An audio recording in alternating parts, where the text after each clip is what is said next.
ఎక్కడైనా ఏదైనా చిన్న అవకాశం ఉంటే రోడ్డు ఎక్కేసి దాన్ని బదనాం చేసేయాలి, లేకపోతే గవర్నమెంట్ మీద బురద జల్లాలి అనుకుంటున్న జగన్మోహన్ రెడ్డి నైజానికి నిజంగా మీరు అన్నట్టే కనుక మేము కూటమి ప్రభుత్వం మేము పని చేయకుండా ఉండుంటే ఈ టైంకే రోడ్డు ఎక్కి మాట్లాడాలి.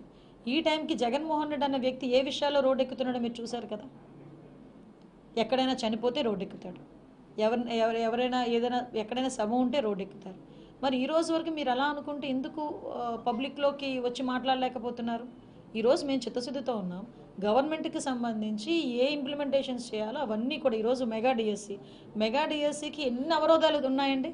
మెగా డిఎస్సి ఇవ్వడానికి ఆఖరికి ఈ బైఫర్గేషన్ జీవో వచ్చిన తర్వాత ఇవ్వాలి అని చెప్పి బైఫర్గేషన్ జీవో వచ్చిన 2 రోజులకి తండ్రికి ఏదో గిఫ్ట్ ఇవ్వాలనే ఉద్దేశంతో ఆ రోజు మొన్న ఏప్రిల్ 20వ తారీఖున గౌరవ విద్యాశాఖ మంత్రి గారు నారా లోకేష్ గారు డిఎస్సి నోటిఫికేషన్ ఇచ్చారు.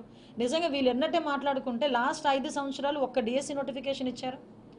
5 సంవత్సరాలు డిఎస్సి నోటిఫికేషన్ ఇవ్వకుండా ఇంట్లో కూర్చున్న వాళ్ళు ఈరోజు మేము చెప్పిన హామీలను అమలు చేస్తున్న క్రమంలో డిఎస్సి నోటిఫికేషన్ ఇస్తూ ఉంటే తిరిగి అమలు చేయట్లేదని మాట్లాడడంలో అర్థమే ఉంటుంది.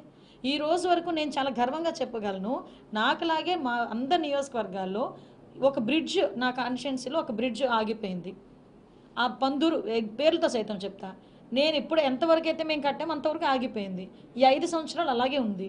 మళ్ళీ మేము వచ్చాము, ఇటువంటి ఆర్థిక పరిస్థితుల్లో కూడా అటువంటి వాటికి కూడా ఇమీడియట్గా డబ్బులు ఇవ్వాలని చెప్పి మళ్ళీ ఇంకో 4.5 కోట్లు ఇచ్చే బ్రిడ్జ్ కంప్లీట్ చేయండి అని చెప్తున్నారు. అదేవిధంగా రోడ్ల మీద కనీసం ఒక తారు వేయడానికి కూడా వాళ్ళ దగ్గర డబ్బులు లేవా? అది చిత్తశుద్ధి లేదు, డబ్బులు లేక కాదు, ఆ టైంలో చిత్తశుద్ధి లేక. సో ఇటువంటి వాళ్ళు చేయడం అనేసి ఈరోజు మేము చేస్తామంటే బురద జల్లే కార్యక్రమం చేస్తున్నారండి. అంతకుమించి ఏం లేదు. వాళ్ళ హ్యాండ్లోనే ఏదో సాక్షి పేపర్, సాక్షి ఛానల్ ఉంది కాబట్టి నోటుకు వచ్చినట్టు రాస్తే జనాలు నమ్ముతారేమో అనుకుంటున్నారు, కానీ వాస్తవాలు ఈరోజు ప్రజలు చూస్తున్నారు, చాలా బాగా గమనిస్తున్నారు. మేము బయటికి వెళ్తే మమ్మల్ని కూడా అడుగుతున్నారు, ఏం జరుగుతుంది, పలానా కేసులు ఏం జరుగుతుంది, ఇలా అయిందంట కదా, అలా అయిందంట కదా, మమ్మల్ని అడిగే పొజిషన్స్ ఈరోజు కనిపిస్తున్నాయి.